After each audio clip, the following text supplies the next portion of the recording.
Welcome back. You're watching Win-Win Power News, and today we're discussing hydropower development, opportunities and concerns. Sustainable financing of hydropower projects. Do you think this is a major concern for hydropower development in the country today?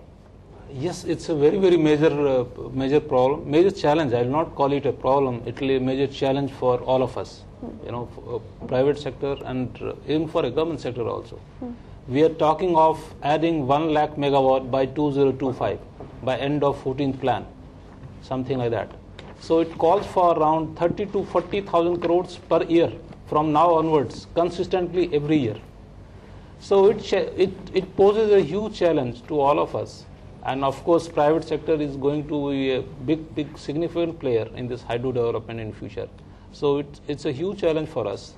And we all in private sector, they are looking for various options, you know, how to arrange the cheap funds, long duration funds, so that it can have a positive impact on the project cost, and we can cut down on the cost and cut down on the tariff. So it's a consistent way. Every day we are learning. Every day we are trying to go for, you know, a good amount of funding long term, so that these things are. But it's a very major challenge for us. I must accept this. Mr. Singh, I'd like to ask you, rehabilitation and resettlement of project affected people is a major issue affecting the smooth execution of hydroelectric projects in our country. Do you think that our country has brought about sufficient amount of understanding on the subject? You know, seeing the resettlement and rehabilitation problem, the government of India has come out with a R&R policy that was in 2007 or so. So it lists out the various parameters or the facilities which are to be extended, the mode of execution, the involvement of the local people.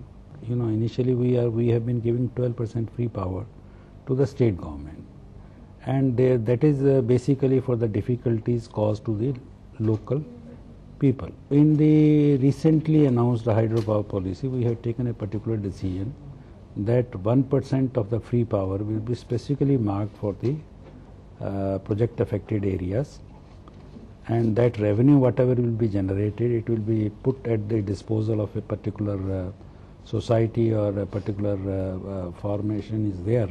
And another concession which we have allowed, or facility which we have extended, that 100 units will be given to each family per month for about 10 years or so, which they can use or they can sell.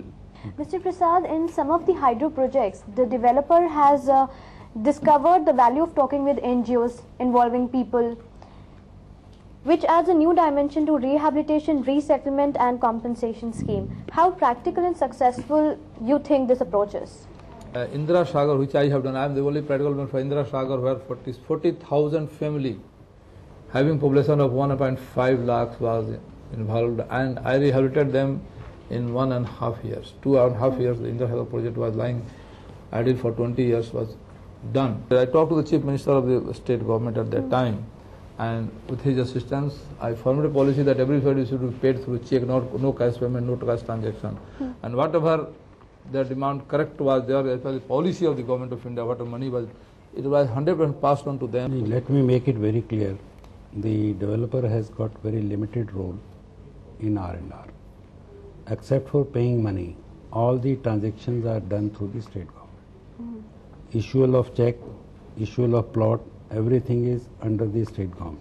It is not that we give money at this, at that. No. It is not the case. Everywhere, department has to get involved.